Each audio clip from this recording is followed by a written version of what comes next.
So welcome back. How wonderful that we're able to actually meet again, in our very up and down world. As Jennifer has bravely shared with us, and as many of us, feel like that. So we're on class 2 of becoming your best self. So this is a course that's based on Buddhist psychology. It's based on the Buddha's insight into how our mind works. And so you don't have to be Buddhist or religious to be able to benefit. It's really about using the very fine understanding of our mind, our heart, how our internal experience works. I also like to throw in some pop findings from neuroscience and positive psychology and various things like that. So as we go through, I'll kind of let you know where we stand with each part, whether it's from Buddhism, whether it's from Western psychology, whether it's from the New Yorker magazine, or whether it's just from my own experience. But at least you'll know where you stand, and you can do further checking up for yourself. So what we've already covered on the first class, we looked at happiness, what happiness is, how the Buddha differentiated 3 levels of happiness. And personally, I found that really useful to be able to pinpoint why is it that even though I spend so much energy trying to be happy and content, it's like energy down the drain.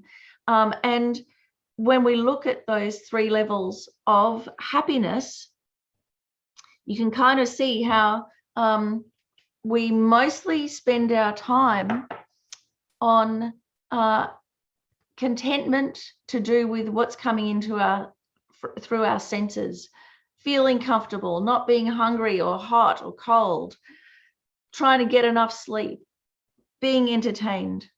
So that kind of contentment, it's very short-lived and it needs constant maintenance. And then if you remember, the middle level of happiness was a lot more, rather than what we get from the world, what we bring to the world. And there's quite a vast array of activities included in that middle level of happiness. But if you remember, the main thing about that was that it was much more about the satisfaction we get to really contributing, to helping somebody, to making a difference in the world, to sharing our time. And that kind of satisfaction is a lot deeper than just a mood. It's a lot more sustainable. And it's something we can think back on again and again and feel good about, regardless of whether we're going up and down in our life at the moment. And included in that was the states of kind of blissful happiness and absorption that we get from perfect concentration, states of deep concentration.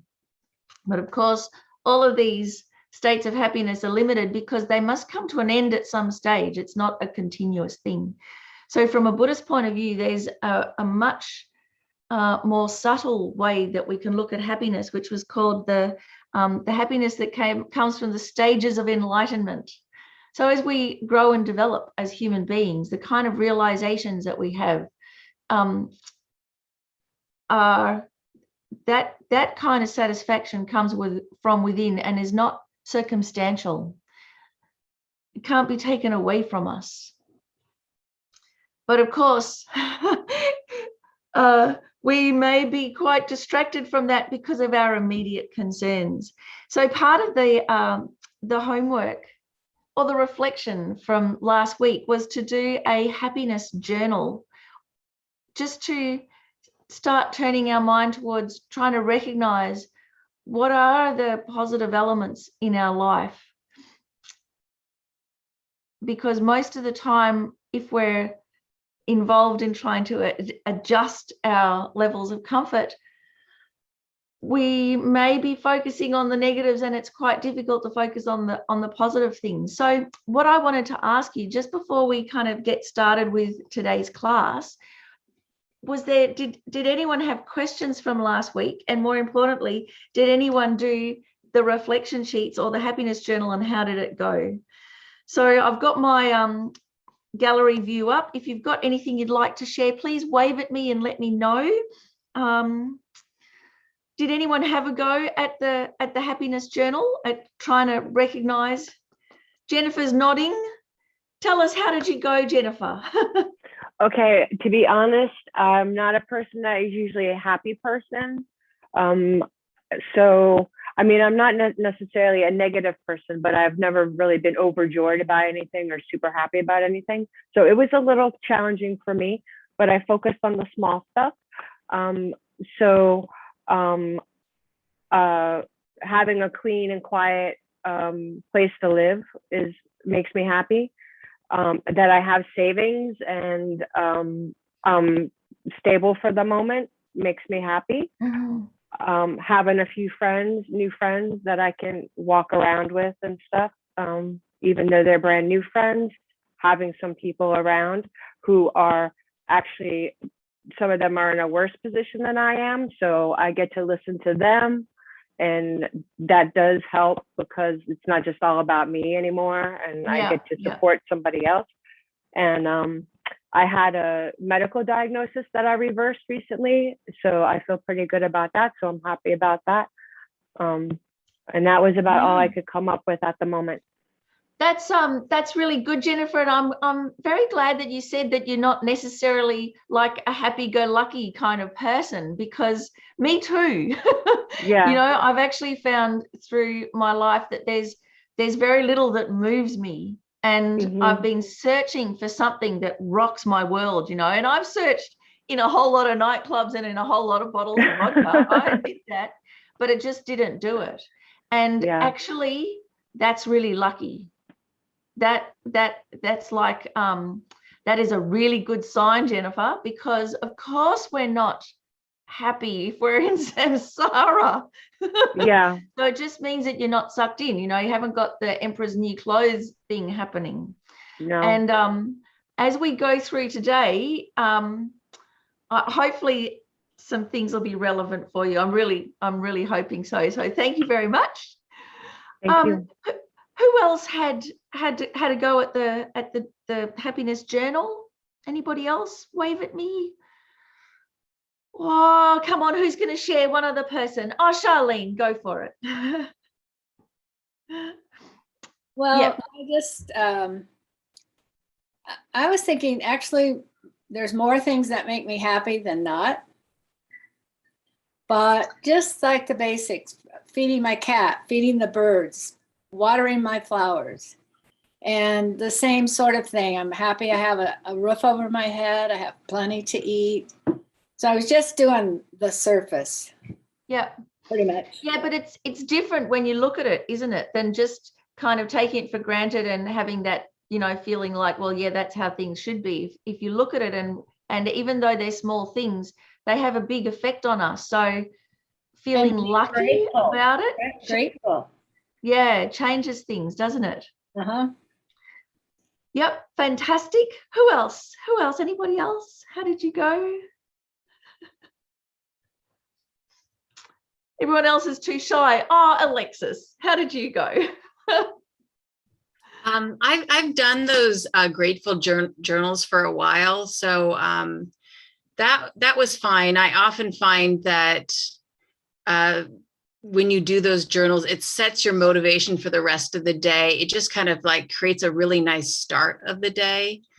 But I found when I was answering the questions in the notebook, when I started looking at what makes me happy and that attachment, it was almost like the realization that what I've been doing is drinking salt water to quench my thirst. And it's been very and it's been hard because you don't want to think about that, you know, it's not a good thing to think about. So I've been like going, oh, this is not going to be an easy class. Yeah.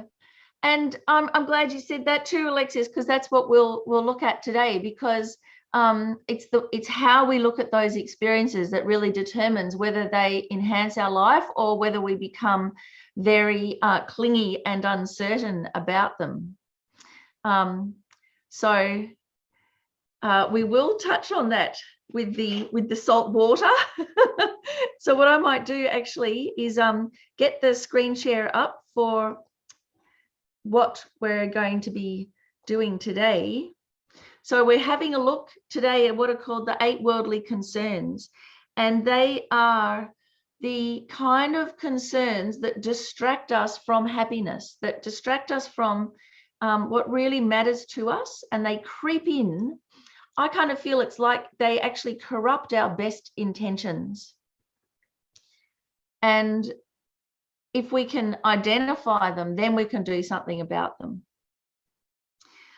So part of it too is then how to keep a level head, especially when we're overwhelmed by doubt or demoralized by competition, or when our beautiful surroundings change or are threatened, then how to keep a level head or a level heart.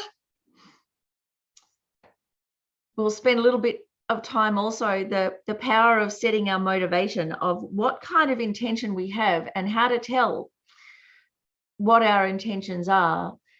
From a Western point of view, many times we might feel we have our official motivation, and then there must be some deep, dark, unconscious motivation working along underneath, undermining our best intentions. So from a Buddhist point of view, luckily it's much more simple than that, and there's a lot more room to move. And so then how can we make sure that our goals, what we're striving for and what we do each day, are connected, so that what our activities are connected to our goals and our values, that there's this harmony between what we spend our time and energy on and what we actually value. Personally, I've found there's a big disconnect with those things. So how to draw those two together. So it's very nice to just take a moment to set our motivation. So let's take a deep breath and then settle the body and adjust the mind. So settling the body, we're trying to have a nice balance between having a straight back, so that our posture is open. It kind of mirrors the state of mind that we want to embody. So nice straight back, shoulders back, chest and heart area open, and release any tension from the neck and the shoulders. And if you get really tight, try and squish your shoulders up and touch your earlobes with your shoulders. Tight, tight, tight, tight, tight, and then let them drop. And do that a couple of times, and it's a fantastic way to release any tension that you hold.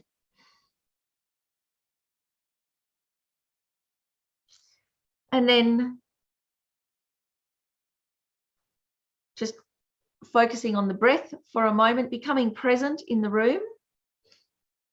And just like the rest of the world is going on around us, but we are sitting here nice and quietly, so too with our mind. Just bring your focus to the sensation of the breath, breathing in and breathing out. And any of the thoughts and feelings that are going on around you within your mind, just let them be on the periphery. Instead, just bring your focus to the breath, breathing in, breathing out, letting everything else settle. Your mind begin to still, allowing some spaciousness to develop in your mind.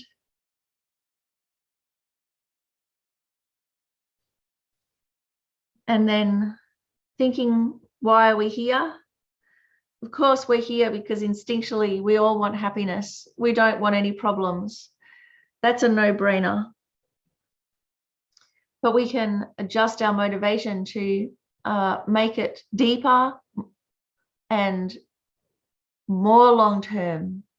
So we're here because we don't just want to have to keep on dealing with each problem as it arises, but we want to develop a sense of lasting peace and happiness. And we want it for a lot more than just us. You know, if we could, we'd like to be able to contribute to the world, to bring a sense of peace and happiness and fulfillment to everybody. We're here to become our best self, but also to help others really reach their potential. And from a Buddhist point of view, there is no limit to the potential. The potential that we have is to become fully awake, enlightened. So let's set our sight on that goal, because it is possible. And then everything else that we do will be connected to that ultimate goal. We don't have to put any limits on. We can have the courage for that goal. So with this altruistic wish and a big, courageous heart to benefit ourselves and others, then we can engage in the class. So what we're going to have a look at today, the screen share, here we go. Don't bite the hook. Why do we bite the hook? What distracts us from the lasting happiness that we seek? And we really are. We're swimming around in our life and we go, oh, well, at least I do. Look at that. That looks great. And we go after it. And then, unintended pain and suffering comes along with the deliciousness. There is the hook part of the bait, and it continues again and again. So one way that we can think about, well, why aren't I happy? Why are there problems? Why does life need constant maintenance? And in a way, it's because if we think about last week, we're distracted from the meaningful things. We're distracted from the kind of activities and mental states that actually bring lasting satisfaction, that actually develop our resilience.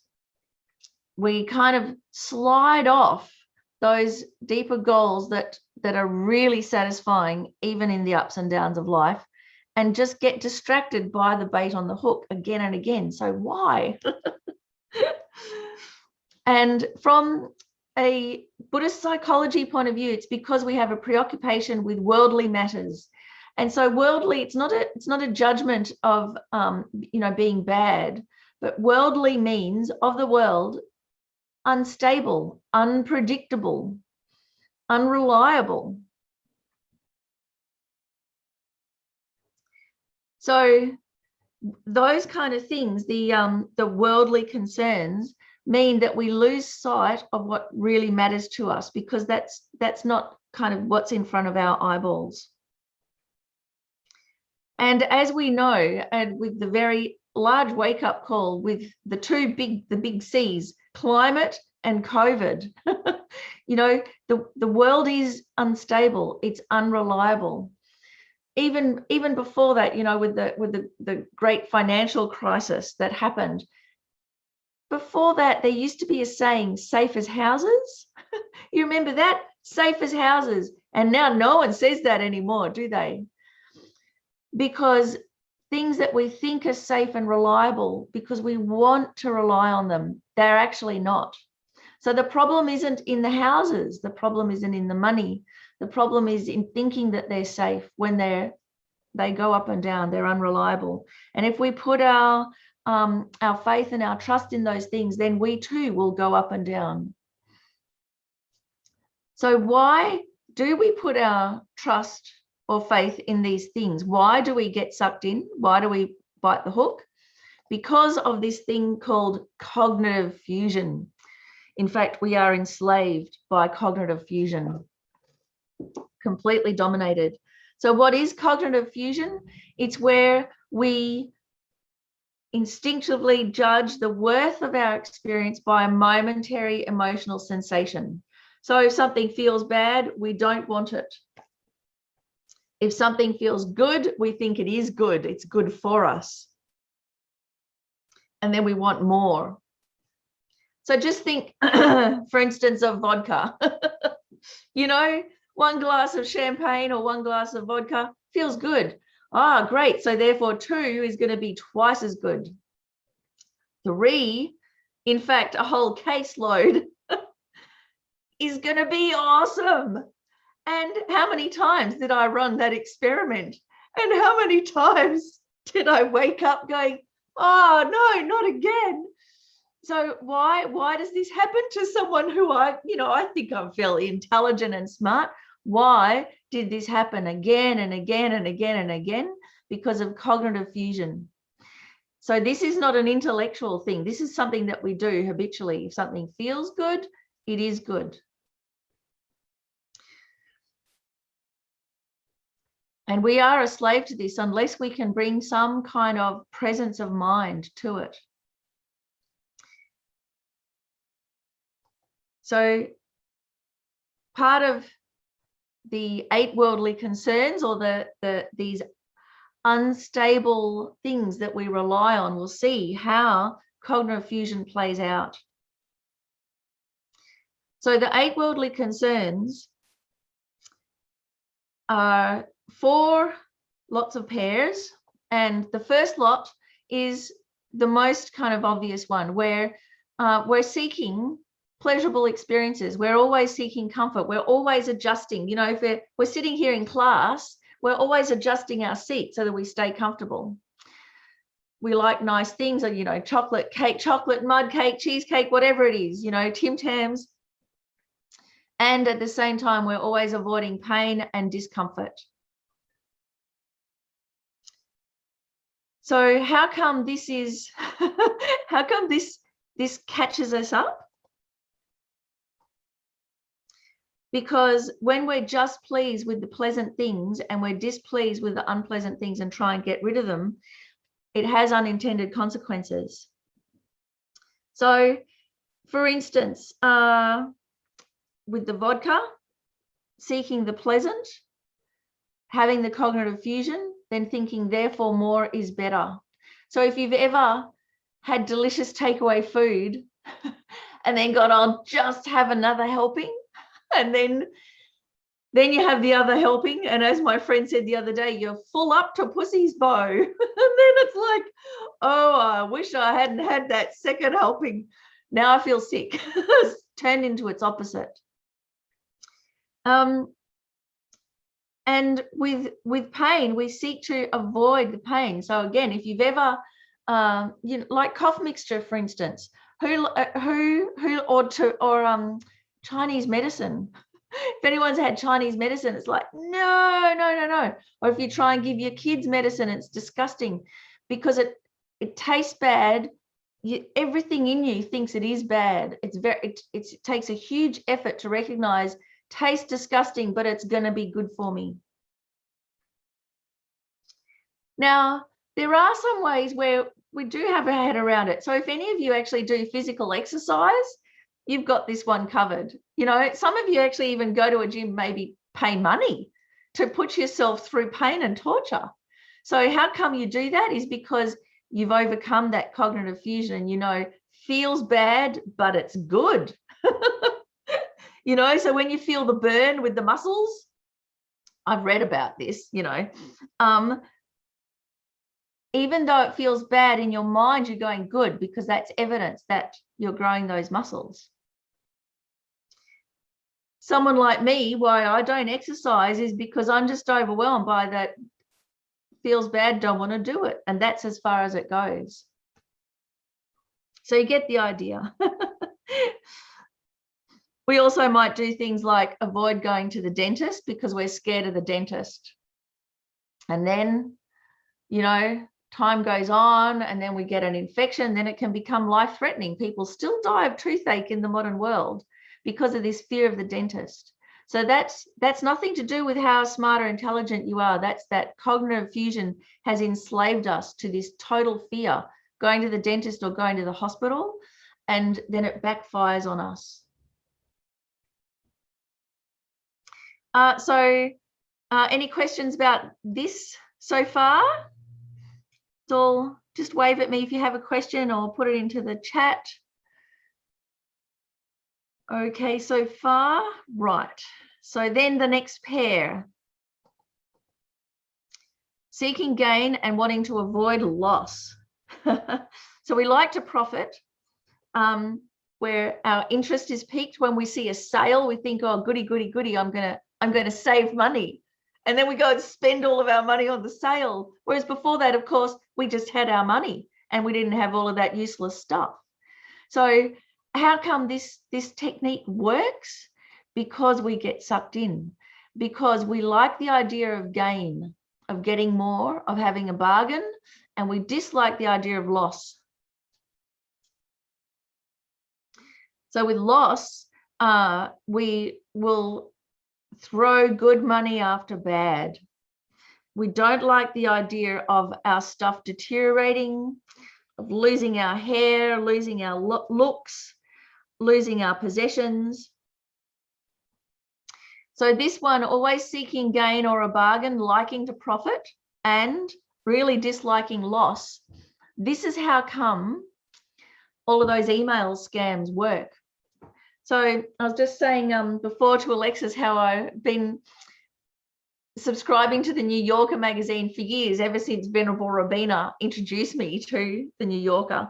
And I read an article in there years ago about this doctor in America that ended up losing something like $300,000 from these email scams. And so what happens, of course, is you just get reeled in a little bit. So someone, not necessarily from Sierra Leone, for instance, with an inheritance, but just an email of someone saying, you know, I need some help and I can help you with this, usually something to help you with love affairs or whatever. And so totally free. And you go, oh, good, that sounds great. It's a bargain. So then once someone bites, then they write back, oh, okay, but I just need some money to release the, you know, the thing, you know, I just need something for the bank account for the fees. So you send some money. Now, the moment you've sent some money, you're involved. You have an interest in this now. And that's it. After that, it's all over, because the scammers know that if they ask you for more money, you will give it. Why? Because you don't want to admit that you've just lost your money. So whilst you keep giving the money,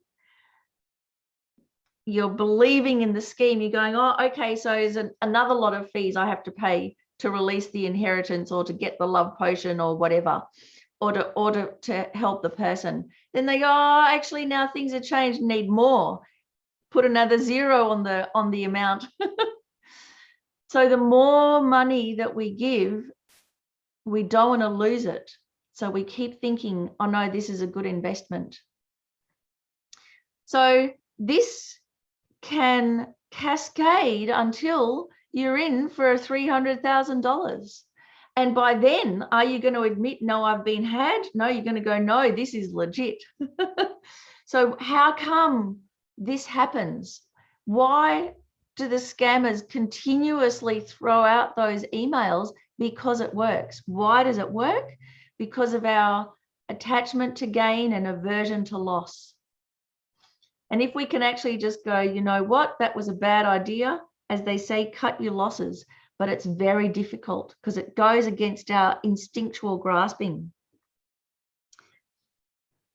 You know, so the false economy, so that's that kind of loss aversion. We have a false economy. Oh, you know, I'll just get the cheap one and I'll save money. And so then I've done that with shoes. I mean, women's shoes are notorious for this, aren't they? They just break immediately. But if I had spent like several $100s on some really good RM Williams, which I did once, they lasted me 8 years. One pair of shoes, 8 years.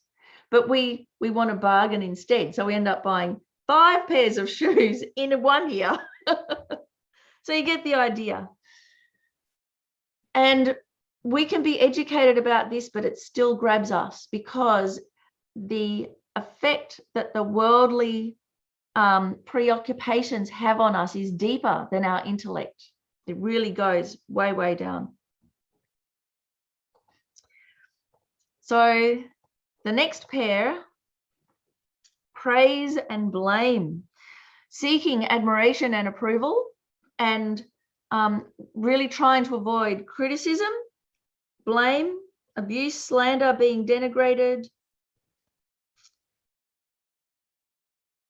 So much of what we do, we are seeking admiration and approval, being agreed with, being encouraged, being recognized. So there's a show on TV at the moment called Catfish, you know, where people have online relationships, online affairs. They think they're, you know, going out with this wonderful person. And then Catfish is about actually going and investigating those people in real life and finding that they're entirely different human beings. And a lot of it is a scam. There's also, you'll notice I watch a lot of bad TV. There's another show called Young, Dumb, and Banged Up in the Sun. And it's about young people, you know, in their 20s going off on holiday to Thailand or wherever, and being sucked into being drug mules or you know, having bad things happen and just being really foolhardy. So why this happens often is because somebody pays attention to you. Someone brings you flowers and chocolates, and you're so overwhelmed by just this kind of recognition from another human being that you do anything for them. So scammers know this. This is our fatal weakness, because we have a real need for approval, to be encouraged and recognized despite everything else. And, you know, if you want a promotion at work, flattery will get you everywhere. It'll get you a promotion. You can be useless at your job, but if you flatter your boss, we know, you know, you'll get promoted. So then on the other side of things, the blame, we don't like abuse, slander, criticism, especially if we didn't do the thing. We can't bear it if we're falsely criticized. We want the approval of our parents. We can't bear it if they don't appreciate us. And where this can have very serious consequences is, for instance, if we're a whistleblower.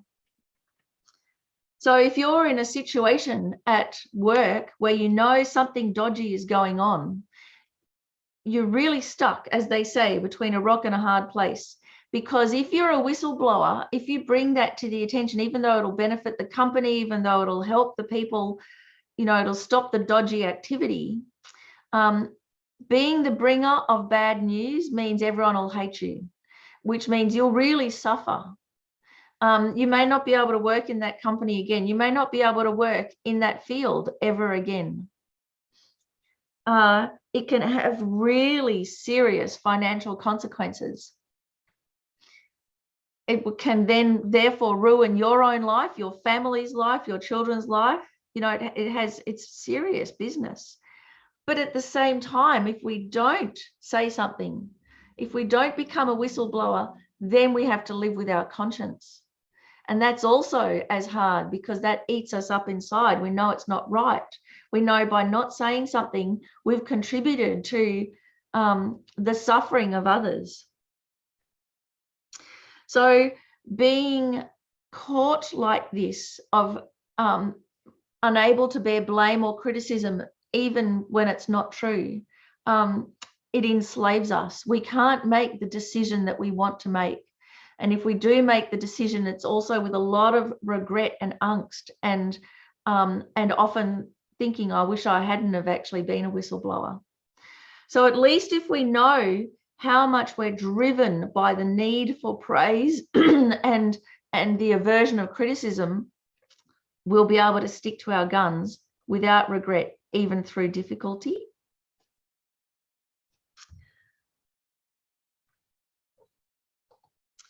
And then the last one, a wish for success and a fear of failure.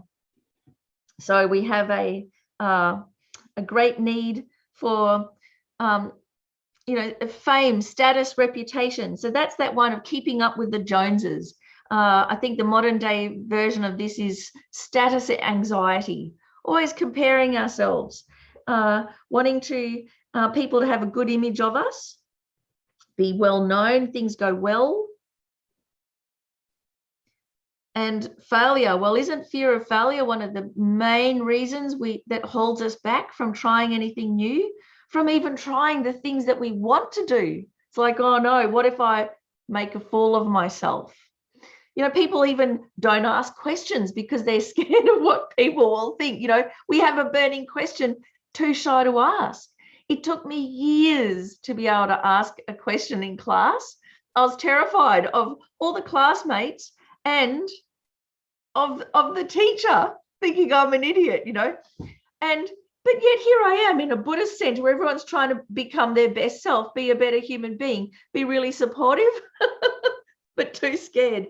So there's fear of failure, you know, and then fear of experimenting in case things go wrong. And again, that's cognitive fusion happening right there. So a fear of failure is where we think something has failed. I've done an experiment. I've made some crochet. I've made dinner and it failed. Therefore, I am a failure. Whereas actually, no, I'm a brave person who's failed at something. But cognitive fusion fuses the failure to the person. So we get something wrong. We ask a stupid question. Then we think I am stupid. And that just stops us in our tracks, doesn't it? So believe it or not, I read this fantastic quote on Facebook and it just said, what would you do if you knew you couldn't fail? And that just hit me between the eyebrows. You know, if you knew you couldn't fail, what would you be doing right now? So does anything jump to your mind? What would you be doing right now if you knew you couldn't fail? First thought, best thought, let me know. Wave at me. Who's got one? I'll give you one. Jennifer. I'd be doing graphic design work. There you go. So there's something that you know. It's obviously something that you love to do. Yep, and then used to. And then what happened? It's a combination of mostly people not paying me. They always wanted to barter with me. And then graphic design is one of those industries where you put in 20 or 40 hours and people only want to pay you for the 2 hours. Yeah. Yeah, that's right. Right. The lot of the artist. Yeah, or your version of what they asked for is not exactly what they wanted. And even though you gave them 6 different options or whatever. Yep. And same thing happens. I mean, graphic design with making websites, with making clothes for people, I've found. But actually I found that the artist side of me has been and looking at the lives of artists and how so few artists are recognized in their own time. That has actually helped me because I've been less reliant on gauging my worth by my success.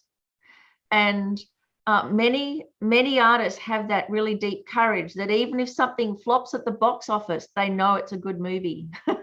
And over time, then, it becomes a cult favorite. But the amount of courage that we need to be able to be steadfast and actually, do the design work that you like, regardless whether you get paid, and to still think that you're worth it, regardless of whether that worth is reflected monetarily, reflected with people's acknowledgement.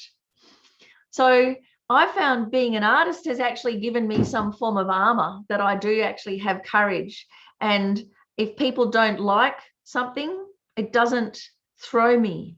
What throws me is my own analysis of it, not whether someone likes it or not.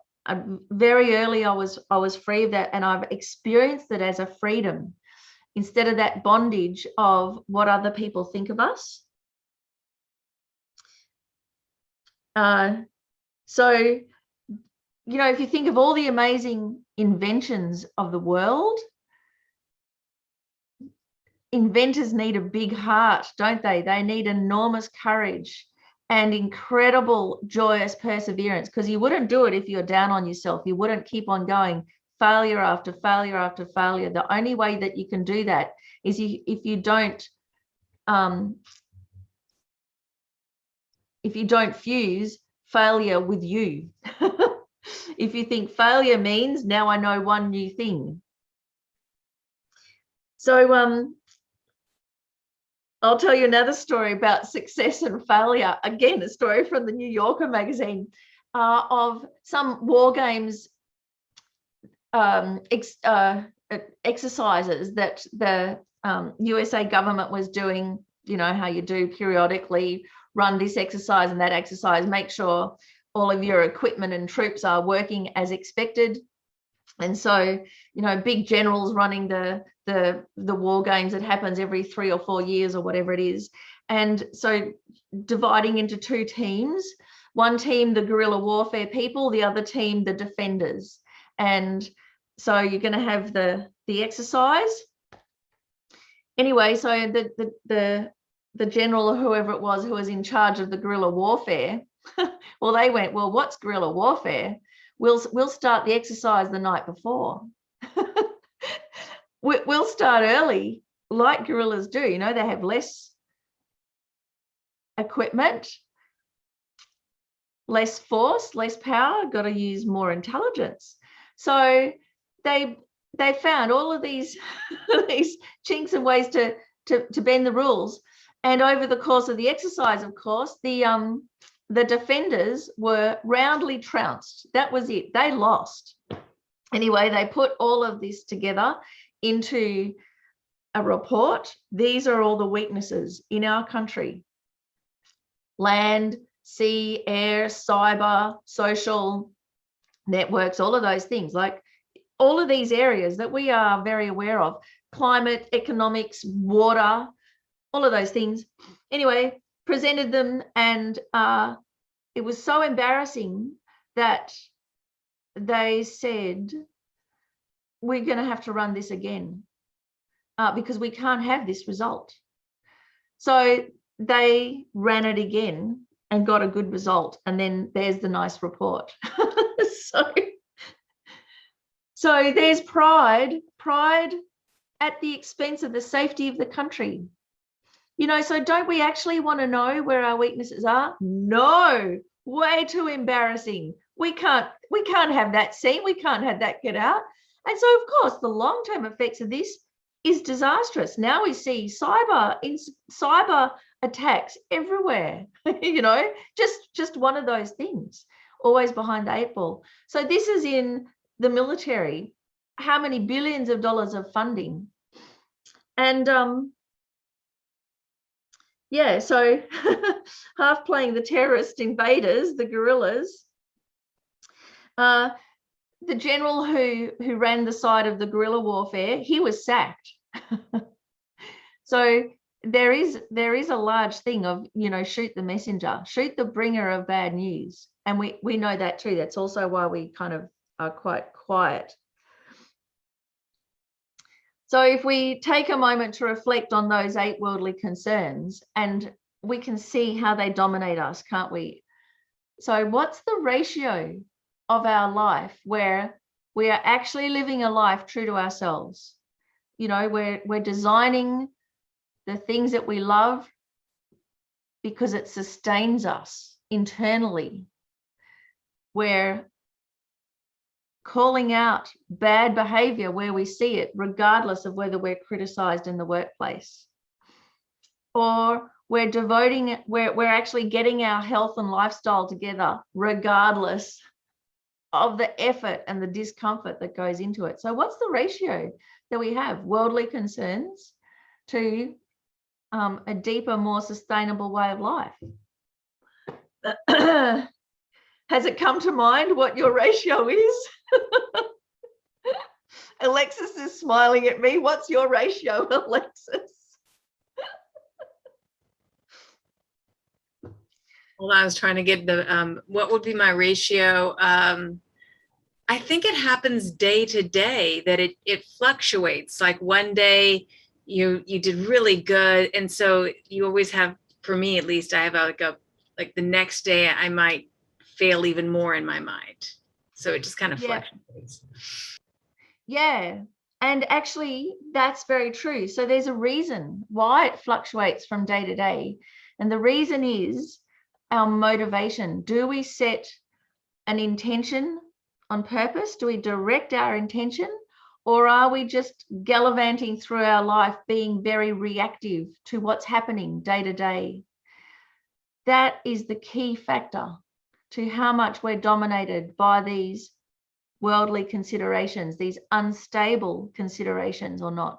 And we can see how unstable they are because we have no control over them. No matter how much effort we put into pleasure or success or profit, there's always more, isn't there?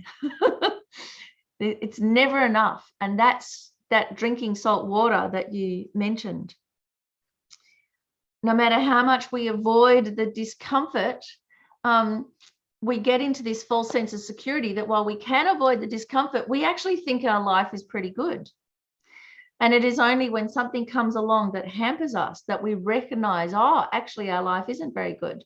So COVID came along and we had lockdowns and we had illness and we think it's COVID's fault, but it's not. It's actually reveals to us our absolute reliance on external freedoms, our absolute reliance on good health. So COVID's actually revealed our weakness to us. It's not COVID's fault.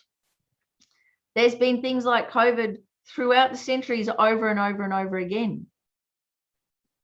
It's just taken something like this to reveal to us our very tenuous position in life. So being from a fairly affluent, privileged society, we can be lulled into a thought that everything is okay. And it's just when difficulties come up that it points out, actually, we're on a very shaky foundation here. And when things change, our internal equilibrium also changes. And that's the real difficulty. So how to keep our internal equilibrium? That's the rest of the class. So how do we become free of these worldly considerations that enslave us? The power of a good motivation. So when we get up in the morning, what gets us out of bed in the morning? Apart from having to go to the loo or my cat saying breakfast, opening and closing my mouth, what actually makes us get out of bed? And what we've noticed in COVID, of course, is that many of us haven't got out of bed. You know, many of us haven't got out of our pajamas. So what propels us into the day? And if we really look, how much of it is just reactive, very immediate short-term concerns, and how much is an abiding long-term goal, something that really sustains and inspires us? Often if we have something to look forward to, and I know I used to look forward to a holiday. So that was quite sustaining as kind of middle term future. It's a nice thing to think about, whether it happens or not. Well, that doesn't really matter. It's just the kind of the daydreaming of it. And that is an incentive to work hard, to save some money, to do all of these things for a whole lot of other things, something to look forward to. And then how much of our day is reactive? Oh, I've got to pay this bill, or I've got to drop this person off, or I've got to do these things. Just very, very, very short term. How much of our day is really hedonistic? How much of our day is bored and unmoored? So the clearer our goal, and actually the more long-term our goal, the more sure our direction through life, and the stronger our success. And if we, in the morning, make sure we set a positive motivation, it'll carry us through the day. So this is the reason I put a picture here up of a long jump is one of the Geshes that taught here said it's like a long jump. Everything depends on the run up. Once you're in the air, there's very little you can do about it. So what's the run up to our day? The run up to our day is, why are we getting out of bed? Why are we having a day? That's going to determine the entire rest of the day.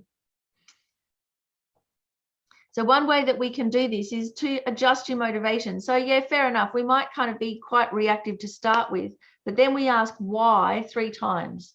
So I've got to get up, to feed the cats, go to the loo. Why? If we can't answer that, we will just go back to bed and put our head under the doona, and that's it. We won't get up. We have to have a deeper reason. So it's in a way, it's like showing the workings in maths. We really have to spell it out for ourselves. Why do I have to pay those bills? Why do I have to drop the kids at school? If we just focus on the difficulty of dropping the kids at school, we'll just get more and more resentful. But if we remember, oh, that's right, I care about them and I want them to have good education and I want them to have opportunities in life, then okay, now I can handle the traffic jams. But even that's not enough either. It's got to be more long-term than that, because once the kids grow up and leave home, now why am I getting up? So it's got to be more than just me and the kids or me and the career or me and the cats. Why am I putting all that effort in? Why? Well, because we want a better world. I want those, children, friends, whoever, to be able to contribute to the world, to be able to help the world, not harm the world, because the world is full of living beings, of people and animals, and they all matter. So whatever I do today, I want it to contribute to the welfare of others. So what that does, if we extend our motivation, short, medium, long term, 2 purposes, self and others, it means that then when the details change, whether we have children or not, whether we have work or not, whether we get paid or not, it won't shake our purpose for living, because we've actually identified that purpose for living, and it's not tied to the details of life, which always change. So we got caught out with this with COVID, didn't we? Because our sense of worth and freedom is bound up with if we can leave the house. And if we can't leave the house, there's cognitive fusion there. My body cannot leave the house, therefore I cannot be free. So COVID revealed this to us. Thank you, COVID. Because does my freedom depend on what my body can do? That's a very tenuous situation, because if I live long enough, I'm going to be old and decrepit and, bedridden or whatever, and then how am I going to feel? So actually my freedom is dependent on my state of mind. And whilst I can adjust and go out and about and be entertained, I'm not even aware of that. So COVID can give us freedom, actually, by revealing how much of our state of mind is tied up with just what we can do in our life, activities. Once our activities are curtailed, now what's our state of mind? So setting our motivation in the morning, that is like the armor to help us. So again, it's like, what would you be doing right now if you knew you couldn't fail?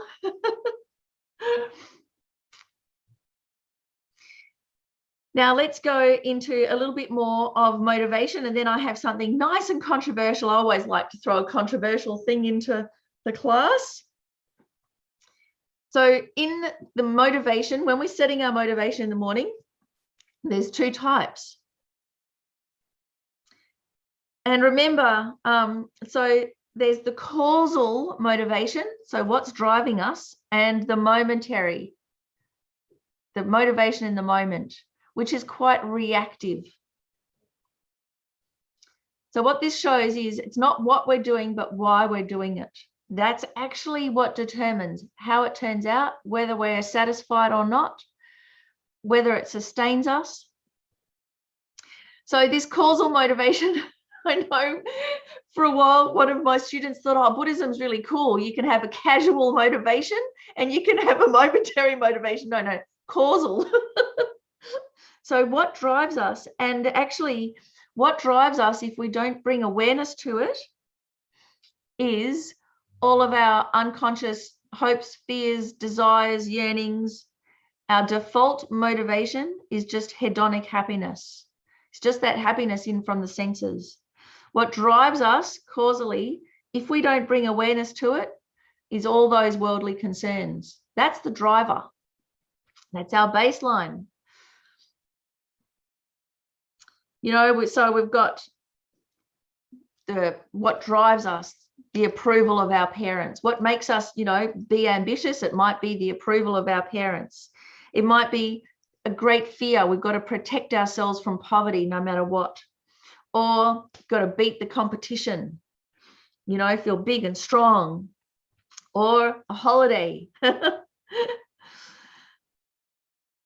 So all of these things is what drives us. And if we don't have those things, then actually we don't even get out of bed.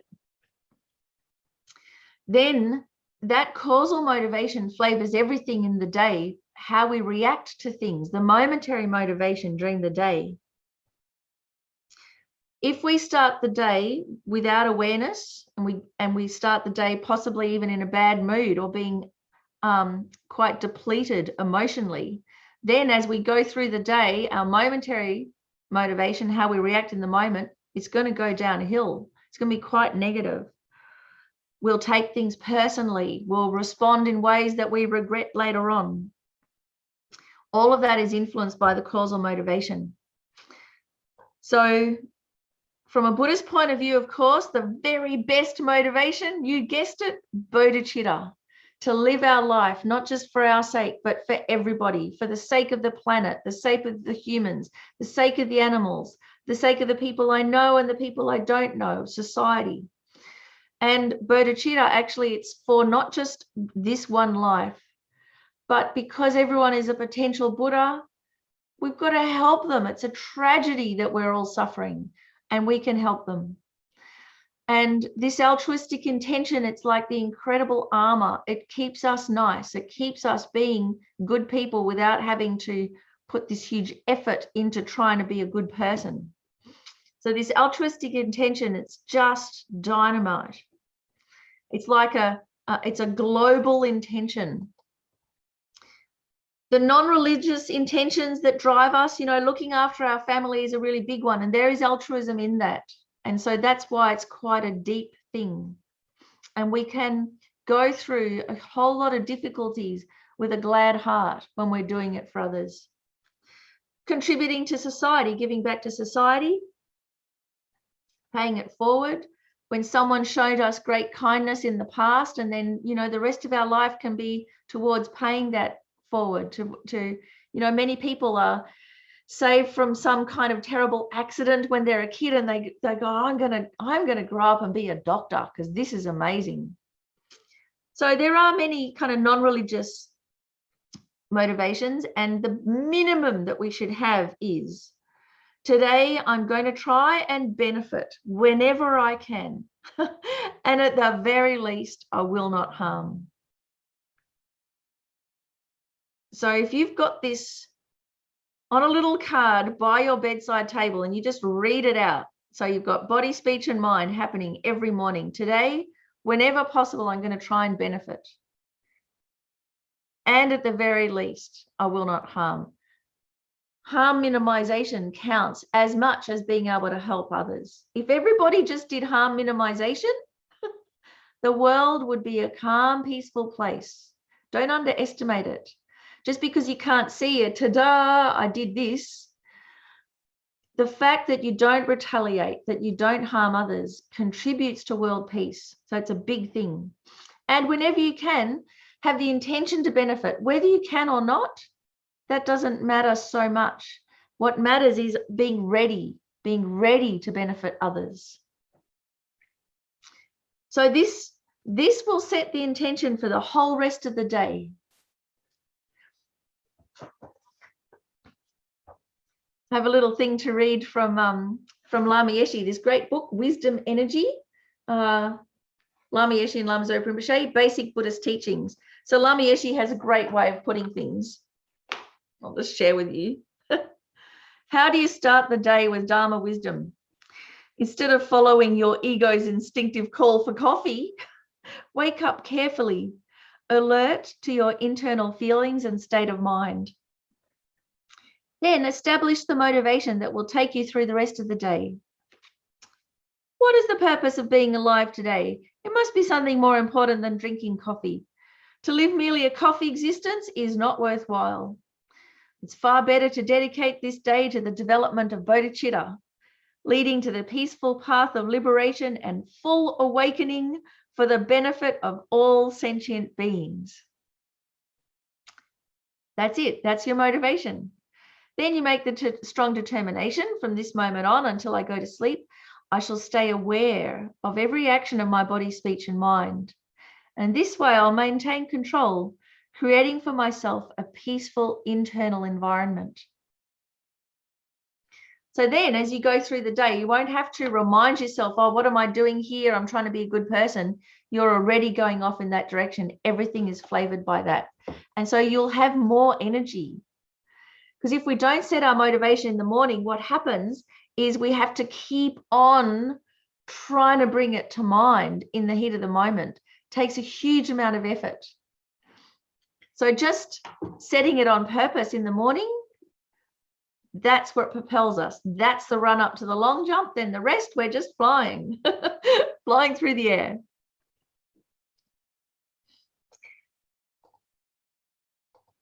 So then let's have a look at two types of motivation, a functional version and a dysfunctional version, and what's the causal one and what's the momentary one. So something nice and controversial, sexuality. Okay, so having sex with other people, or even just, some kind of romantic involvement. So most people would say, well, you need to have sex because we need human beings. If we want to have a family, that's kind of our aim in life. Or I don't personally subscribe to that, but anyway, the whole thing of sexuality, also being able to bond with others, actually be raw and honest with others. I mean, that's one of the main driving things, isn't it? So to share emotion, to connect as human beings, to just lay bare all of those ways that we the masks that trying to present ourselves to others. So actually, many of our relationships might have that causal motivation, but we don't jump into bed with everybody. So the momentary motivation is some desire or lust. If you didn't have desire or lust, then you might have a causal motivation to connect with others. But you're free of desire or lust, then you don't have to jump into bed with them. So I've got to say, in my 20s, I jumped into bed with everybody. So I had both, actually. I had causal motivation. I really wanted to connect with others. But then I had the momentary motivation, desire or lust, right? So that's on a functional way. The dysfunctional way, the causal motivation, what's driving us underneath might be just hedonic pleasure, the wish for sensual entertainment. It could be that we want power over others. We want to dominate others. It could be narcissism. We're craving the approval and adoration of others, neediness. And the momentary motivation, in the moment might be quite romantic. We might show up with flowers and chocolates and be all nice.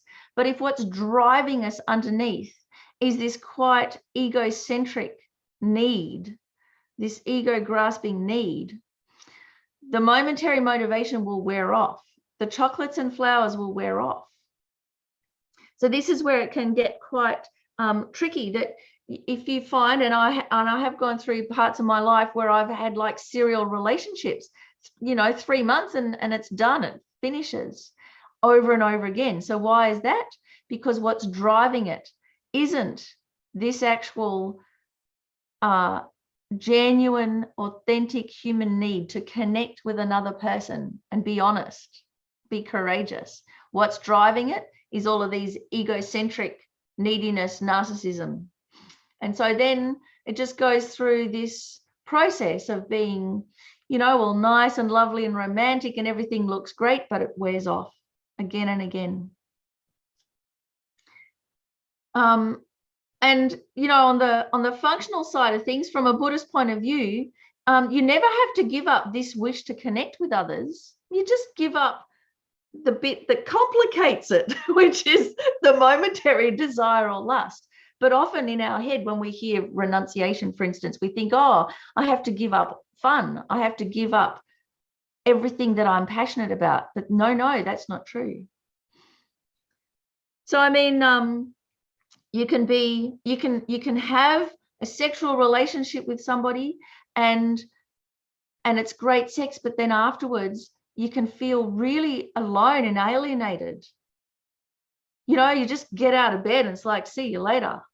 So why does that happen? Because it's this dysfunctional way. The causal motivation isn't enough. And so then we just come face to face with our own alienation straight away afterwards, after the initial, you know, pleasure's over. So when I kind of looked at my relationships in the past in this way, I've got to say it really explained a lot. And I hope it explains a lot for you too. And there is a fantastic movie about this called Don John. It's got Scarlett Johansson in it, and it's by Joseph Gordon-Levitt. Sorry. So he wrote it, starred in it, directed it, and produced it, and it is amazing. So it's Don John, so it's a little bit based on Don Juan, but it's he made this movie because so many young men these days, they get their entire sex education from pornography, because of the internet. And so without any idea that there's something more than that. And so he was so overwhelmed by this that he had to do something about it. So this movie is kind of like a guy's journey through this and actually discovering what's kind of fundamentally below sexuality, which is this human need to connect, this need that we have to care for others and share with others. You know, which actually, when it's functional, is altruistic. Anyway, I can't recommend it enough. And Scarlett Johansson is amazing because she plays a bit of a bogan, you know. She's great. I don't know what you call bogans in America, but a redneck kind of, not redneck, a bit of white trashy maybe. Anyway, it's great. It's great seeing her in a role like that. It's a fantastic movie. It's one of my top 10 movies of all time. Okay, and here's the other one. Oh, before we do that, before we do becoming a doctor, dare I ask, questions, comments? No, everyone's just like, zip the lip. Are you sure? Sure, okay. You know, there's no such thing as a stupid question, right?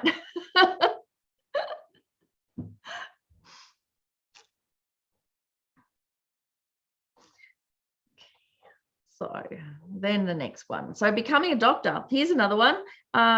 What motivates us to do something like become a doctor, or, you know, or something where we're helping others? The causal wish, the wish to help, to alleviate suffering.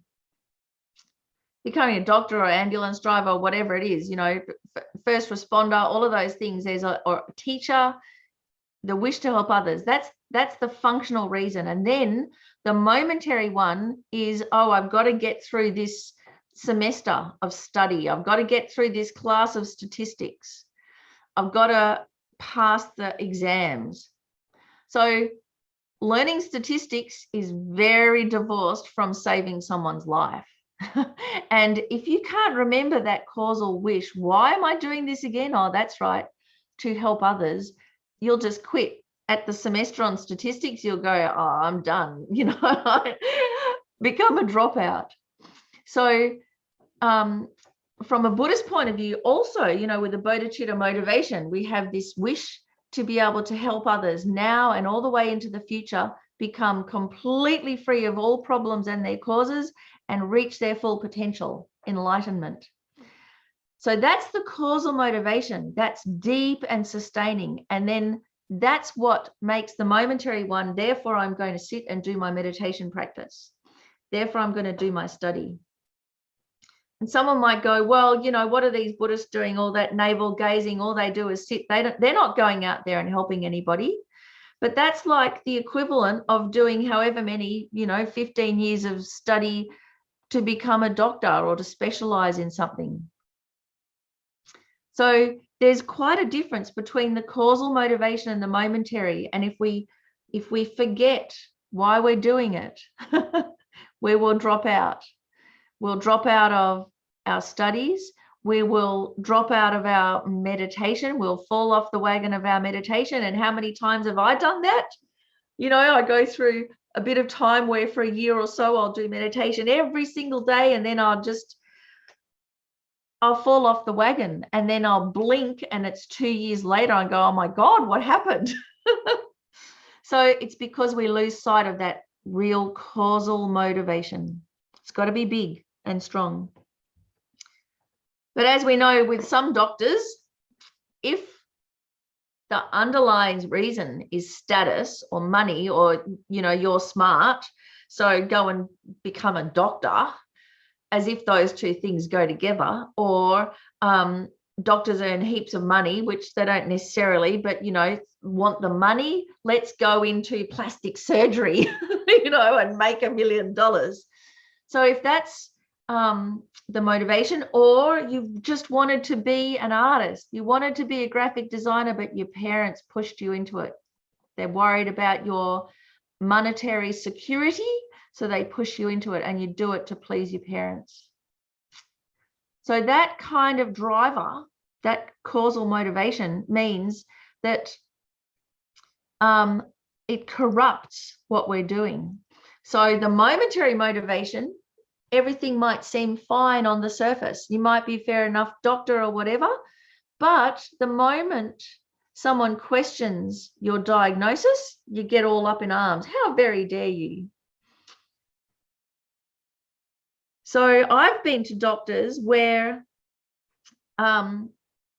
if I asked for a second opinion, or if I questioned why did you come to that opinion, they got angry at me.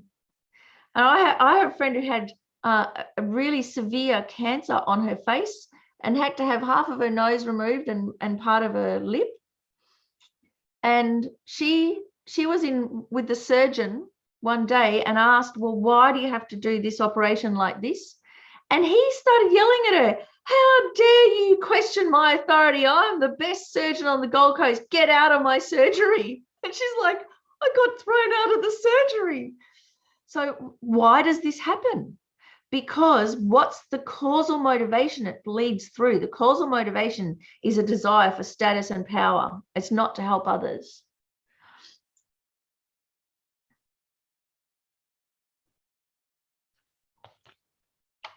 So you can probably tell what kind of doctor you have by what happens when you question them. So I hope that kind of shines some light on things. Oh, sorry, I pushed the wrong button. So then what this comes down to, the layer underneath all of this, what is this causal motivation, is our attachment, which is the driver of our life. So attachment, cognitive fusion, if it feels good, therefore it is good. So what attachment does, the mind of attachment, it overvalues. Something looks nice, and so then we exaggerate the value of it. We only see the good parts. We're biased. We can't see any drawbacks. And not only that, we project things onto it that aren't even there, qualities onto the thing that aren't even there. Expectations, assumptions, projections. So with attachment, cognitive fusion, it means we are enchanted by the appearances. We're enchanted by fame. Like I remember as a school kid, people wanted to grow up and be rich and famous. But you look at the lives of famous people and they say, my life is not my own. Look at Britney Spears. I mean, where's the happiness in that?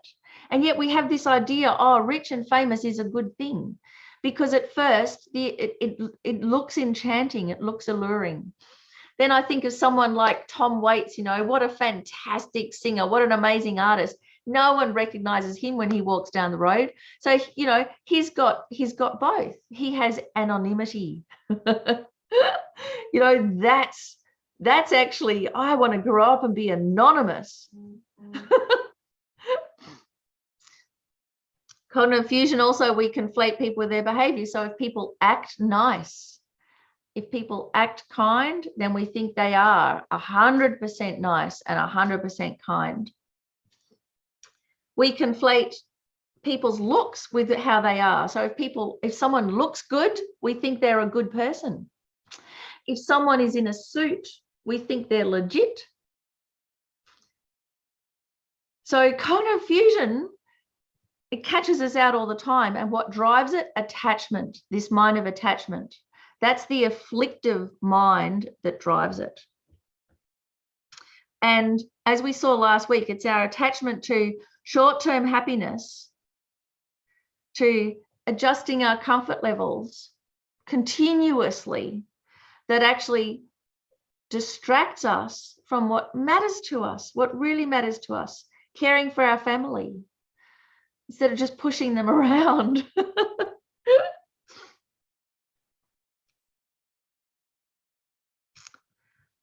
So how do we keep a level head? How do we not become overwhelmed by this? So one, to actually call it out for what it is, recognize the drawbacks of attachment. Now, attachment, that overestimation and projection and bias, that's what ruins our happiness. It's attachment that ruins our happiness. If we had less attachment, we'd have more happiness. We'd be more content. We'd be more excited. We'd be more passionate. We'd get so much more out of things.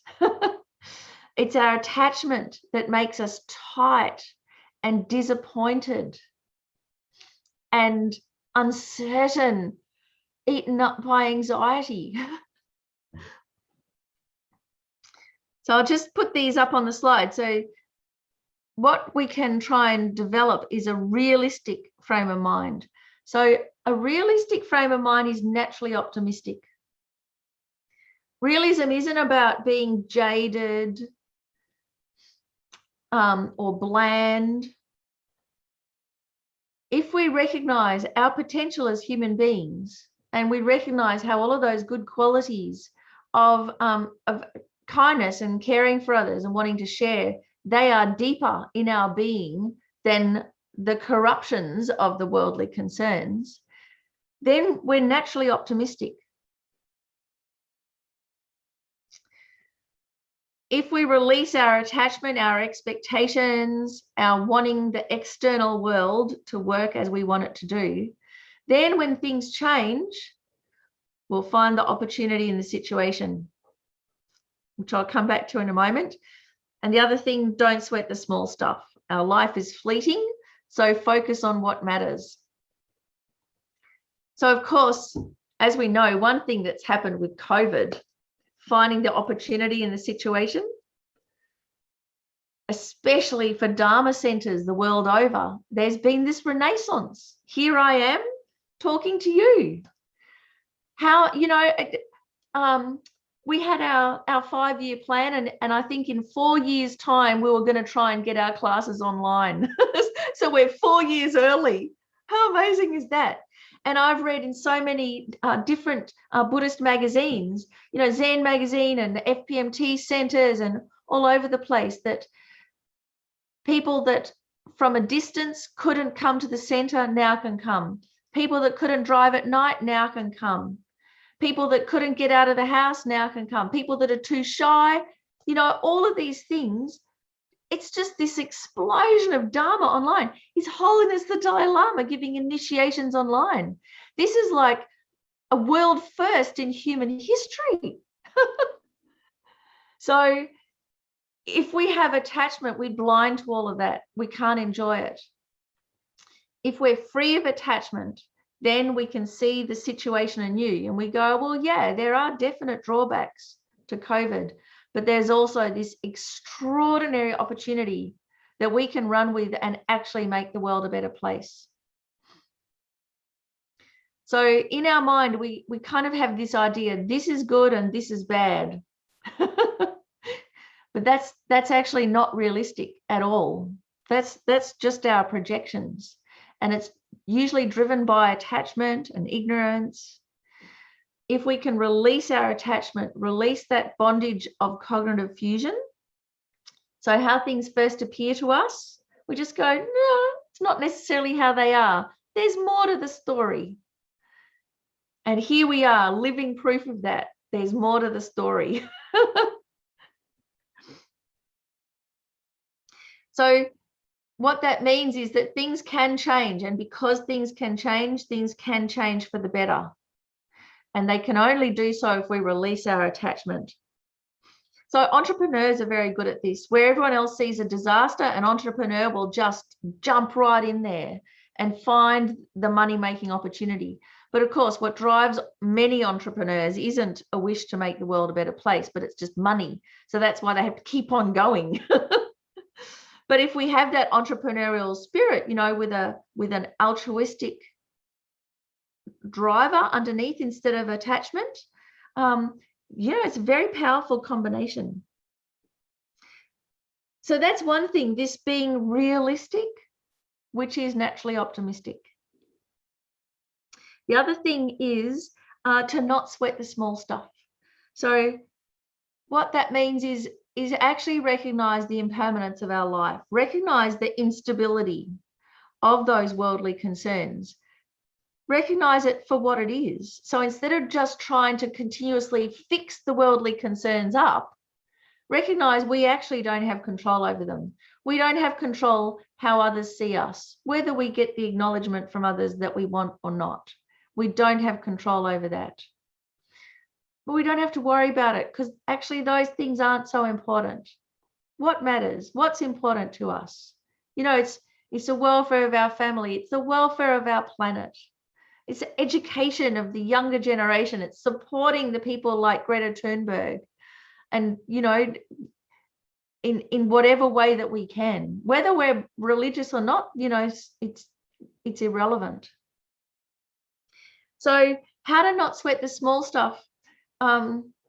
There's a couple of stories I want to share. I think we've got time. So one of them I just remember of this, you know, in the worldly concerns where we have this need for acknowledgement, for instance. So when I'm leading Buddhist classes, so in person or even just online, like many of you have your cameras off, when I first started leading classes and especially meditation or classes on Buddhist psychology, I'd noticed that the students in the class right there in front of me would start looking more and more blank. And I'd get really worried. I'd go, hello, is anybody out there?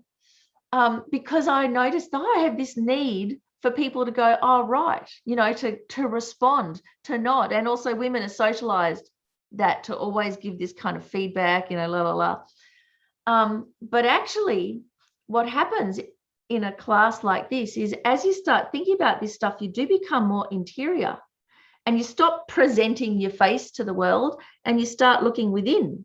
So of course, what that looks like from my side of things is a whole lot of blank faces. So I started learning that actually everybody just kind of going blank was a good sign. It meant that it's going in and people are in a safe enough space that you can reflect. If they go on the nod, then it's like, okay, gone too far. But again, don't take it personally, because why do people go on the nod? Because everybody's sleep deprived. It's not me. Actually, you know, people have made the effort to come and they're just trying to stay awake because they just want to hear. But you know, they've only had 4 hours sleep or whatever.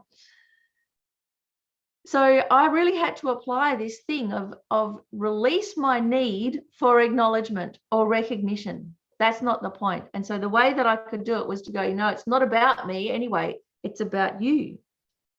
So that freed me.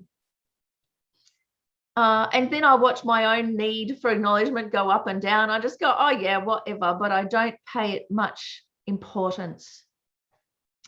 What's important is that, like, so don't sweat the small stuff. It's, well, why am I here? You know, this is my tiny little small contribution to the world. My hope is if something from this class can make your life better and happier, then that, you know, then everybody that you relate to is safer, better, happier, and so it goes on like ripples on a pond. And it takes each one of us to do that. And, you know, may I be the hands and the feet of the guru, that kind of thing. So that big goal is actually what sustains me and means that I can withstand the ups and downs of my emotional state on the day, which is pretty arbitrary. No, it depends on how much coffee I've had, how much sugar I've had, whether I'm late to the class or early to the class, you know, all of these things, very arbitrary. So many people have said, you know, don't sweat the small stuff. And I've gone, how do you do that? How do you do that is actually remember the big picture. Remember why we're doing it, this causal motivation. There was another story too that I can tell you. So years ago, I think several Olympics back, Sally Pearson, a great hurdles jumper, runner, don't know much about sport, but anyway, I think she's Australian, and she was really fast and jumped over all the hurdles and won all sorts of medals and things like that. Quite a role model for young sports people. And there was one race, and it was televised live. It was just thought pain, where she tripped and came crashing down and broke her wrist, and a bit of bone stuck out, and it was just all there on live television. Oh, so then, you know, of course she screamed, taken off on a stretcher or whatever. And then later on at the news conference, she got on the news and she said, oh my God, I'm so lucky. I was like, what? And her first thought was, I'm so lucky it was just my wrist and it wasn't my ankle. So that was an instinctual response. That wasn't something that she intellectually thought up, but that's because her goal was so ingrained in her, you know, to run these races, to jump the hurdles, to get the gold, that anything else just didn't matter. It's just my wrist, doesn't matter. How lucky am I? So, you know, the elite sports people, you know, it's very intense, this kind of lifestyle, but there's a lot that becomes apparent there, the power of motivation right there. So that's just for a worldly thing. If we put as much effort as an athlete does of 4 years to win gold, if we had that amount of effort to become enlightened, even if we had that amount of effort just to achieve calm abiding and special insight, we did 4 years like that, we'd become enlightened. You know that it's actually a 3 year, 3 months retreat, isn't it, that you go and do. Here it is, these sportsmen, they do 4 years of just night and day, absolute dedication.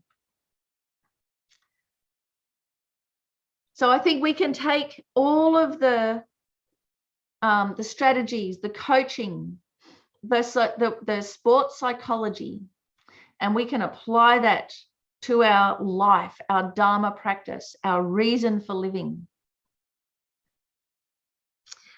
So, you know, and then part of that is we'll remember the goal, bodhicitta, enlightenment, at least liberation from problems, not just now, but forever.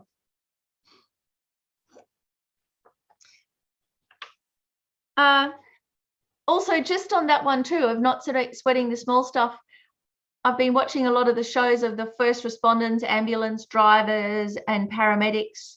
And so because the job is so confronting, saving lives, their causal motivation there to save lives is pretty much in the forefront. So when they go into people's houses, they don't worry about if the person soiled themselves. They don't worry about if the housework is done. They don't worry about if the person's crying or a bit messy. They're just focusing on the big picture, save this life. And so what they say is, you know, it's a privilege to come into this person's house and help them. That's what sustains them through all of the messiness of being a paramedic. You know, it's what sustains fireman, you know, puts out fires through all of the physical rigor that you need for that, is because the big picture is really obvious. We're saving lives. So we need to internalize that. So naturally, we won't be disturbed if things go a bit awry, if things are a bit messy, if our life is uncomfortable. We'll just not worry about it. We'll actually feel like with that gratitude journal, wow, it's a privilege to be doing this. So there's so much we can learn from our just day-to-day extreme examples, day-to-day life, and bring it in, like Rinpoche says, you know, become an inner professional.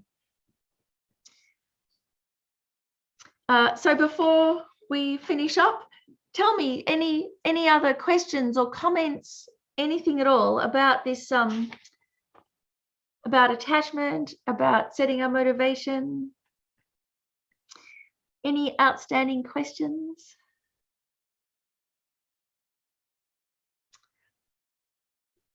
You're a very quiet bunch. Oh, Maria, there you are.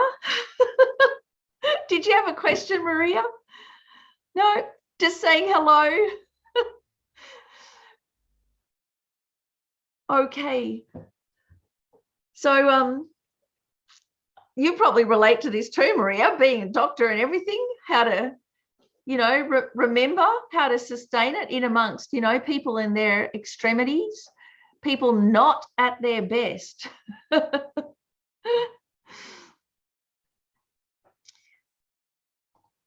Okay, so don't sweat the small stuff. Our life is fleeting, so we have to focus on what matters.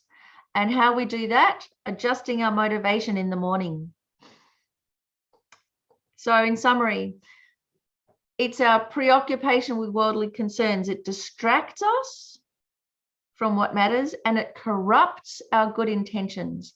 Those worldly concerns, they corrupt everything that we might start off well, but, you know, it wears off, it degenerates because we haven't brought our mindfulness to it. The cognitive fusion means we're a slave to the belief that our happiness comes from outside of ourselves, that the things that look good are good. We're dominated by that.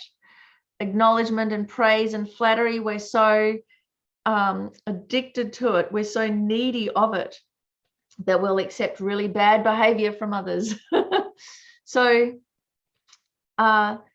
we're dominated by that. We must free ourselves from that, so we're not corrupted. All of our good-heartedness isn't corrupted. And it's attachment that makes us actually miss out on enjoying everything that we've got. Ironically, it's our attachment that ruins the good things. It's our expectations and our emotional baggage that ruins the relationships. You know, we all want to have wonderful, nice, loving relationships, but it's attachment that comes along and ruins it. So if we can release this attachment, the cognitive fusion, actually we'll enjoy so much more. We'll enjoy the real good things in life. We'll be naturally more passionate, have more energy. We'll enjoy all the cakes, not just the chocolate cake. So just before we dedicate then the homework, there are the reflection sheets that are to do with this class, and I think they're to do with goal setting. No, sorry, the next page. Aligning with your long-term goals. So they're just some really easy questions to flesh it out. I think it'll be a lot of fun. The things that are most important to you in your life, how your day-to-day activities reflect those. You know, it'll be really useful. So I encourage you, and to then compose your own morning meditation, motivation, put it in your own words. So use whatever Buddhist prayers or poetry or goal setting words that you have, and then put in your own, put in, so you personalize it. Really make it something that you like saying and reminding yourself, and have it as a ritual. And next week, we're going to look at the 3 higher trainings. So these are 3 skills for life that we need to learn and practice. They don't necessarily come naturally.